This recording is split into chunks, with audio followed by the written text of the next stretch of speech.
দিয়া কৃষ্ণ হৰি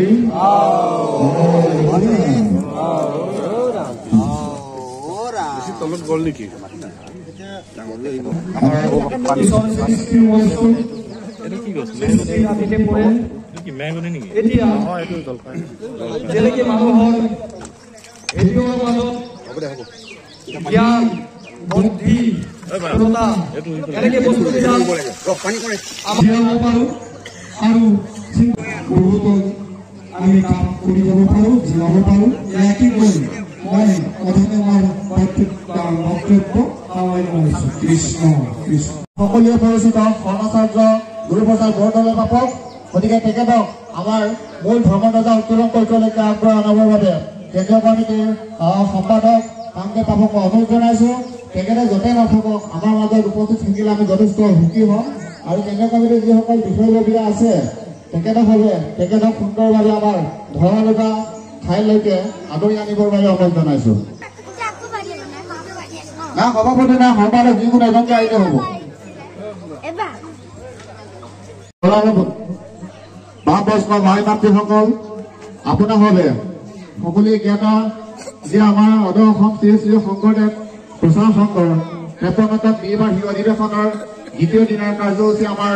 আৰম্ভ হৈছেহি তাৰে প্ৰথম কাৰ্যসূচী হিচাপে আমাৰ বিক্ৰয়পণ কাৰ্যসূচী আমাৰ সমাপন হৈছে আৰু দ্বিতীয় কাৰ্যসূচী হিচাপে আমি হাতত লৈছোঁ ধৰ্মধ্বজা উত্তোলন আৰু ধৰ্মধ্বজা উত্তোলনৰ বাবে আমাৰ মাজত উপবিষ্ট হৈছে আপোনাৰ সকলোৰে পৰিচিত আপোনালোক সকলোৱে শ্ৰদ্ধাৰ আমাৰ শৰণাচাৰ্য গুৰুপ্ৰসাদ বৰদলৈ বাপকে আমাৰ এই পবিত্ৰ ধৰ্মধ্বজা উত্তোলন কৰিব ধৰ্মধ্বজা উত্তোলনৰ কাৰ্যসূচী আগবঢ়াই নিবৰ বাবে আমাৰ শ্ৰদ্ধাৰ কেন্দ্ৰীয় কমিটিৰ সম্পাদক বাপজনক মই তেখেতে এখনি ধৰ্ম বছৰে সম্বোধন কৰাৰ বাবে অনুৰোধ জনাইছোঁ কৃষ্ণ হৰি ৰাম কৃষ্ণ আমি বক্তব্যৰ পাছত কোৱা হ'ব নাম বস্তু প্ৰকাশেৰে সৈতে আমি আজি কাৰ্যৰ শুভাৰম্ভ কৰিব লাগিছোঁ গতিকে সকলোৱে যেনেকৈ আছে তেনেকৈ আমাৰ লগে লগে মহাপুৰুষ মাধৱ গুৰুজনাৰ পবিত্ৰ নাম বস্তুৰ মুখাৰে আমি নাম সকলোৱে অংশগ্ৰহণ কৰিব আৰু যেতিয়া পতাকা উত্তোলন হ'ব তেতিয়া আমি হৰিধ্বনি দিম আৰু যেতিয়া দবা পতাকা বাজিব তিনিবাৰ আমি হৰিধ্বনি দিম তেতিয়া সেইমতে দবা সংকলন অবিৰতভাৱে বজাই থাকিলে ভাল হ'ব ই বৈকুণ্ঠৰ বস্তু দেৱবাদ্য হয় এতিয়া আমি প্ৰাৰ্থনা জনাম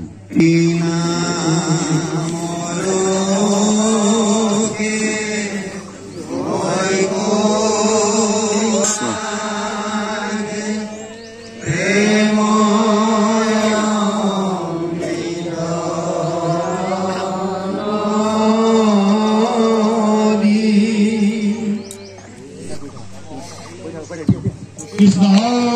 হৰি কৃষ্ণ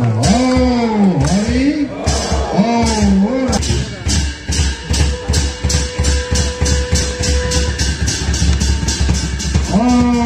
হৰি গুৰু সাক্ষাৎ পৰম ব্ৰহ্ম যেন তস্मै শ্ৰী গুৰু নমঃ তস্मै শ্ৰী গুৰু নমঃ বৈকুণ্ঠৰ পাৰিষদ স্বৰূপ নৰ নাৰায়ণ ৰূপী সমস্ত বাপ বান্ধৱ আই মাতৃ যুৱক যুৱতী শিশু সমন্বিতে লগতে আমাৰ দাঁতি কাষৰীয়া সমস্ত গ্ৰামীণবাসী আই মাতৃ বাপ বান্ধৱ সকলোৱে সভাগী আমি আমাৰ এই অধম আৰু মহমতিৰ পৰা শতকোটি প্ৰণাম নিবেদন কৰিছোঁ আমি আশা ৰাখিছোঁ আমাৰ এই নিঃদিনৰ সেৱাভাগ আপোনালোকে গ্ৰহণ কৰি চৰণতলত ঠাই দি আশীষ প্ৰদান কৰিব। এই বৈকুণ্ঠৰ পাৰিষদস্বৰূপ আপোনাক লগ হওক আমাক আয়োজন সমিতিৰ তৰফৰ পৰা অনুৰোধ জনাইছে। আমাৰ ধৰ্মধ্বজা উত্তোলনৰ পাছত একাষাৰ ক'বলৈ নহওঁ, জ্ঞানীও নহওঁ, সাধুকো নহওঁ, আমি হলো এজন এজন নিষ্কিন সেৱক মাত্ৰ। বৈকুণ্ঠৰ ৰসামৃত গুৰুৰ কৃপালৈ নাম গাই নিজকে ধন্য কৰিবলৈ, ইহকাল পৰকাল কৰিবলৈ আমি মাত্ৰ নামক আশ্ৰয় কৰা এজন নিষ্কিন দাসৰ দাস সেৱক মাত্ৰ। আমি কিবা কৈয়ে আপোনালোকক আহ্লাদিত আৰু আপ্লুত কৰিম বুলি আমি সেই ধৃষ্টতা কেতিয়াও কৰিব নোৱাৰো। তথাপি মই কেইটিমান বাক্যৰে আজি ধৰ্মধ্বজাৰ উত্তোলনৰ এই পবিত্ৰ মুহূৰ্তত আপোনালোকক ক'বলৈ আগবাঢ়িছো। আপোনালোকে জানে আমি পৰম গুৰু মোহনলাল আটা উপাধ্যায় আটাৰ ছত্ৰ ছায়াত থাকি তেৰাৰ পৰা গুৰু বস্তু গ্ৰহণ কৰি চাৰি নাম গ্ৰহণ কৰি সমস্ত ভকত বৈষ্ণৱে তেওঁৰ চিন্তা, তেওঁৰ ভাৱনা, তেওঁৰ দৰ্শন এই সকলো লগত সংপৃক্ত হৈ আমি এটি ধৰ্মৰ, এটি আদৰ্শৰ নীতিৰ অনুশীলন কৰিবলৈ আগবাঢ়িছিলো। আৰু পৰ্যায়ক্ৰমে আটাজনাৰ পৰামৰ্শত সমস্ত সাধু সমাজে সমবেত হৈ এই অনুষ্ঠানটি গঢ় দিলে। এই অনুষ্ঠানটি হৈছে সদৌহম প্ৰাদেশিক শ্ৰী শ্ৰী শংকৰদেৱ প্ৰচাৰ সংঘ। এই নামেৰে আমাৰ অনুষ্ঠানটিয়ে আত্মপ্ৰকাশ কৰিলে। নিচেই চালকীয়া অৱস্থাৰ পৰা আটা গুৰুজনাৰ গভীৰ আধ্যাত্মিক দৰ্শনৰ দ্বাৰা আমাক সকলোকে প্ৰগাঢ় কৃষ্ণ ভক্তিৰ লগত সংপৃক্ত কৰি বৈকুণ্ঠৰ ৰসামৃত নাম বস্তু পাবলৈ আমাক সুবিধা কৰি দিলে। আপোনালোকে জানে জগতত বহুত ধৰ্ম আছে, ধৰ্মৰ হিচাপ নাই, কিন্তু আমি কি ধৰ্ম পালন কৰিব লাগে সেই কথা আমি সাধাৰণ মানুহবিলাকে বুজি পোৱা নাছিলো। কাৰণ জগতৰ ধৰ্মবোৰ দেখি আমি বিস্ময় বিমুগ্ধ হৈ যাওঁ। আমি কি কৰিম কি নকৰিম উৱাদি নাপাওঁ। নানান নীতি আদৰ্শৰ দ্বাৰা ভাৰাক্ৰান্ত হৈ ধৰ্মক কোনে কৰি দিছে আমি যেন তাৰ একো উৱাদি নাপাওঁ। তেনে এটি বিশৃংখল অৱস্থাৰ পৰা আমাক এটা পৰিশীলিত, এটা আদৰ্শপূৰ্ণ ধৰ্মৰ মালা আমাক আটাজনাই দিলে। কি দিলে? মহাপুৰুষ শ্ৰীমন্ত শংকৰ মাৰ প্ৰৱৰ্তিত এক শৰণ হৰি নাম ধৰ্ম। কি নাম? এক শৰণ হৰি নাম ধৰ্ম। এইটোৱে ভগৱান শ্ৰীকৃষ্ণই গীতাত অৰ্জুনক কোৱা এক শৰণ হৰি নাম ধৰ্ম, যাক কৈছে ভগৱান শ্ৰীকৃষ্ণই সৰ্বধৰ্মাং পৰিত্যাজ্য মাম একং শৰণং ব্ৰজ অহং ত্বা সৰ্বপাপেভ্যো মোক্ষয়িষ্যামি মা শুচ। এই অৰ্জুন, সৰ্বধৰ্ম এৰা মাত্ৰ মোকে শৰণ লৈ মোৰ গুণনাম শ্ৰৱণ কীৰ্তন কৰি এই জীৱন সাৰ্থক কৰি পৰকালৰ পথ প্ৰশস্ত কৰা ইমান সুন্দৰ পবিত্ৰ নিৰ্মল এটি ধৰ্ম আমাক মহাপুৰুষ শংকৰ মাধৱে দিলে। এইভাৱে আমাৰ ওচৰত আছে জানো? এতিয়া আমি বিচাৰিলে নাপাওঁ, কিন্তু তেওঁবিলাক আমাৰ মাজত পৰমাত্মা ৰূপে বিৰাজ কৰি আছে। যেনেকৈ ভগৱান শ্ৰীকৃষ্ণ সবাতে বৈঠ জৈছ লগতন ব্যাপী বুলি কৈছে, তেনেকৈ আমি এই শংকৰ মাধৱ গুৰু দুজনাক আমি আমাৰ হৃদয়ত কৃষ্ণ পোৱালি পাম। কিন্তু ইয়াকে আমাক দেখুৱাবলৈ জল জল পট পট কৰি অনেকখিনি কায় কষ্ট কৰি পদব্ৰজ ভ্ৰমণ কৰি অনেক লাঞ্ছনা গঞ্জনা সহ্য কৰি আমাৰ এটাজনাই আমাক তেনেকুৱা এটি সুগম বৈকুণ্ঠলৈ যোৱাৰ পথৰ নিৰ্মাণ কৰি দিলে। এই অনুষ্ঠানে শ্ৰীমন্ত শংকৰদেৱ প্ৰচাৰ সংঘ। এই এটি অনুষ্ঠান যেতিয়া হয় তেতিয়া এই অনুষ্ঠানৰ এখন পতাকা থাকে। পতাকা মানে ধ্বজা, ধ্বজা মানেও পতাকা। পতাকাৰ বহুত অৰ্থ আছে, তাৰ ভিতৰত জয়ন্তী বুলিলেও পতাকাকে বুজায়। আমি আজি আটাজনাৰ জন্ম জয়ন্তী বুলিহে পাতিছো, তেওঁক আমি তিথি হিচাপে পতা নাই। গতিকে আমাৰ পৰম গুৰু আটাজনাৰ জন্ম জয়ন্তী মানে ইও পতাকা। জয়ন্তী শব্দৰ আভিধানিক অৰ্থও পতাকাই। গতিকে ধ্বজাও পতাকাই আৰু পতাকাও হয়তো পতাকা। তাক আমি সহজে বুজাকৈ কওঁ নিশান, নিশান। গতিকে আমাৰ নিশানটো কি? ধৰ্ম। এতিয়া ধৰ্ম হল আমাৰ নিশান। গতিকে ধৰ্ম কাক কয়? আমাৰ সাধুসকলে কৈছে ধৰ্ম ইতি ধাৰয়, অৰ্থাৎ ধি ধাতুৰ পৰা ধৰ্মৰ সৃষ্টি হৈছে। গতিকে আমি জানিব লাগিব যিটো আমি ধাৰণ কৰো হৃদয়ত, মনত, ভাৱনাত, সেইটো আমাৰ ধৰ্ম হৈ যায়। গতিকে আমি ধৰ্মটো ধাৰণ কৰিছো, এক শৰণ হৰি নাম ধৰ্ম এইটোত আৰু কোনো দ্বিধা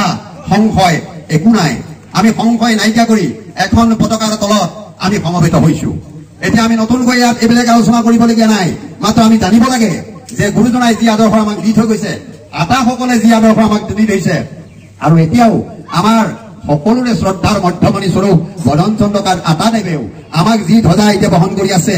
এই ধ্বজাই আমাৰ হল ধৰ্মৰ পথৰ ধ্বজা আমি আমাৰ দেহটোক লৈ যাব লাগিব দেহটো ৰথ হয় মনটো ঘোঁৰা হয় আমি লৈ যাব লাগিব এই দেহ ৰথ ৰূপী মন ঘোঁৰাৰ ওপৰত আমি ধৰ্মক স্থাপন কৰি ধৰ্মৰ তলেৰে বাট তুলিব লাগিব আৰু আমি এখন পতাকাৰ তলত থকা মানে কি বুজায় আমি জানিব লাগিব যেনেকৈ সমগ্ৰ ভাৰতবৰ্ষই এখন ত্ৰিৰংগ পতাকাৰ তলত বাস কৰিছে আছে কিয় এখন দেশৰ সাৰ্বভৌমত্ব এখন দেশৰ স্বাধীনতা এখন দেশৰ নিজৰ স্বাভিমান আৰু এখন দেশৰ শৌৰ্য বীৰ্য জ্ঞান ঐতিহ্য সকলোখিনি আমাৰ তাৰ লগত জড়িত হৈ আছে তাৰ লগত জড়িত হৈ থাকে আধ্যাত্মিক চেতনা গতিকে আজি আমাক আধ্যাত্মিক চেতনা বাদ দি আমাৰ ভাৰতবৰ্ষৰ ত্ৰিৰংগা পতাকা কোনো সৃষ্টি কৰা নাই তাৰ ২৪ডাল ডাঙে ২৪টা তত্ত্ব প্ৰকাশ কৰিছে যেনেকৈ আৰু ৩টা ৰংকৈ ৩টা ৰঙেৰে আমাৰ ৩টা আদৰ্শ আৰু ভাৱনাৰ শক্তি প্ৰকাশ কৰিছে ঠিক আমি এখন পতাকাৰ তলত থাকি আমি অংগীকাৰবদ্ধ আমি প্ৰতিশ্ৰুতিবদ্ধ যে আমি ক'ত আছো শ্ৰী শ্ৰী শংকৰদেৱ প্ৰচাৰ সংঘৰ এখন পতাকাৰ তলত আছো আৰু ইয়াত থাকি পুনঃ আমি নিজকে সংকল্পবদ্ধ কৰিব লাগে যে আমি গুৰুসকলৰ আটাসকলৰ ঈশ্বৰ গুৰুৰ আদৰ্শ নীতি ধৰ্ম নাম সেৱা সকলো ৰক্ষা কৰি যাব লাগিব আৰু তলত থাকি আকৌ এবাৰ ভাবিব লাগিব গতিকে গুৰুজনাই আৰু অনেক পানী দিছিল তাৰ ভিতৰত দিছিল আমাক কি গাৰু ভূতল দমন যিমান আছে আমাৰ জাতি জনগোষ্ঠী যিমানবিলাক আছে সাম্প্ৰদায়িক দল মত নিৰ্বিশেষে জাতি ধৰ্ম ভাষা কৃষ্টি সংস্কৃতি সকলোৰে মাজত সমন্বয় ৰক্ষা কৰি এখন বৃহত্তৰ অসমীয়া জাতি গঢ়িবলৈ বৃহত্তৰ মানৱ জাতি গঢ়িবলৈ সৰ্বভাৰতীয় নিজকে প্ৰতিষ্ঠা কৰিবলৈ আৰু এজন ভক্তৰ নিজকে প্ৰতিষ্ঠা কৰিবলৈ আৰু এজন আদৰ্শৱান সেৱক হিচাপে প্ৰতিষ্ঠা কৰিবলৈ গুৰুজনাই আমাক একো বস্তু নিদিয়াকৈ কৰিব নাই আমি সকলো বস্তুৰ দ্বাৰাই সমৃদ্ধ এটা জাতি এইটো জাতি কোনো বড়ো কছাৰী আহোম মিচিং নহয় এইটো মানৱ জাতি আৰু এই জাতিটো ভক্তৰ জাতি হয় গতিকে আমি ভকতহে জাতি অইন জাতি নাই আমি ভকত মাত্ৰে এটা মন এটা প্ৰাণ এটা চিন্তা এটা চেতনাৰ দ্বাৰা আমি আলোকিত হৈ থকা ভকত হ'ব লাগে সকলোকে সদা সদাশ্ৰয়ৰ ইয়াৰ ভিতৰত হৈ থাকিম আৰু মই আপোনালোকৰ সকলো ধৰণৰ পুনৰ ক্ষমা জনাইছো সময়লৈ লক্ষ্য ৰাখি আমি বক্তব্য চমুৱাইছো মাত্ৰ বক্তব্য শেষত মই আপোনাৰ সকলোকে অনুৰোধ জনাম এটা কথা যে যি পতাকাৰ তলত আমি থিয় হৈ এই সংকল্পৰ অংগীকাৰবদ্ধ হৈছো যি শৰণৰ তত্ত্বৰ মাজে আমি গৈ আছো সেই ঠাই বাক্য মনেৰে সৈতে আমি আজি আমাৰ মহান যি বৈকুণ্ঠৰ মহামৃত নাম আমি নাচি বাগি উৎসৱ কৰি গাবলৈ ওলাইছো সেই নামক আপোনালোকে কেতিয়াও অৱহেলা নকৰিব আন্তৰিকতাৰে তাত অংশগ্ৰহণ কৰিব সন্তেক জীয়ালো আকৌ আয়োজন কৰিব সকলোৱে মিলি জুলি আনন্দৰ সৈতে আমি এই নাম উদযাপন কৰি যাম অবিৰতভাৱে আৰু যিমানখিনি আমাৰ বাদ্যযন্ত্ৰী আছে সকলোৱে লয় তাল মান ৰক্ষা কৰি আমাৰ যিসকল ভক্তে নাম পৰিৱেশন কৰিব তেওঁলোকেও সুৰ ছন্দ এইবিলাক ৰক্ষা কৰি গতিকে সকলোৱে নামক মধুময় কৰি তুলিব লাগিব নাম মধুময় হয় মধুময় হৰিনাম গতিকে আমি এই হৰিনামক মধুময় কৰি সকলোৱে কৰ্ণগোচৰ কৰিব পৰাকৈ আমি শ্ৰৱণ আৰু কীৰ্তন কৰিব লাগিব কাৰণ এই নাম মাইক্ৰফোন আজিকালি মহাগ্ৰন্থটোৱে বহুত দূৰলৈ টানি লৈ গুচি যায় গতিকে যাতে নাম বেসুৰীয়া নহয় নাম যাতে বিৰোধ নহয় গতিকে অপৰাধীনভাৱে আমি এই নাম লৈ যাবলৈ সকলোৱে চেষ্টা কৰিব লাগিব আৰু অখণ্ড হিচাপে যিহেতু হ'ব ঘণ্টা গতিকে নামত আমি নিজকে আত্মনিয়োগ কৰি অলপ পৰিশ্ৰম কৰিবলৈ সাজু হ'ব লাগিব এইখিনি মোৰ আহ্বান আৰু যুৱক যুৱতী প্ৰমুখে সকলোকে মোৰ বিশেষ আনন্দ আপোনালোকে আন্তৰিকতাৰে এই সুযোগটো লৈ সকলোৱে নিজকে ধন্য কৰক তেওঁ মই সহায় তেনেকে চমু বক্তব্য আগবঢ়ালো আৰু বহু ব্যক্তি থাকে তথাপি সময়লৈ লক্ষ্য ৰাখি এইখিনিকে মই আপোনালোকে বক্তব্য আগবঢ়ালো আৰু বক্তব্য আগবঢ়াবলৈ আমাক অভ্যৰ্থনা সমিতিয়ে যিখন সুযোগ দিলে পুনৰবাৰ মই তেওঁলোকৰ চৰণৰ সেৱা জনাইছো আমাৰ সৰুতালৈকে মই সেৱা জনাইছো আমাৰ ডাঙৰতালৈকে সেৱা জনাইছো শংকৰ মাধৱক সেৱা জনাইছো কৃষ্ণদেৱক হৃদয়ত লৈছো আৰু সমস্ত নৰনাৰায়ণ ৰূপী ভক্ত সমাজলৈ মোৰ কোটি কোটি প্ৰণাম জনাই মই ক'ব পৰা কৰি যাওঁতে হ'ব পৰা যিকোনো ভুল ত্ৰুটি বিচ্যুতি শব্দ বাক্য আপোনালোকে ক্ষমা কৰি কৃপা কৰিব কৃষ্ণ হৰি ৰাম খাই পাক গাই দিম বাৰু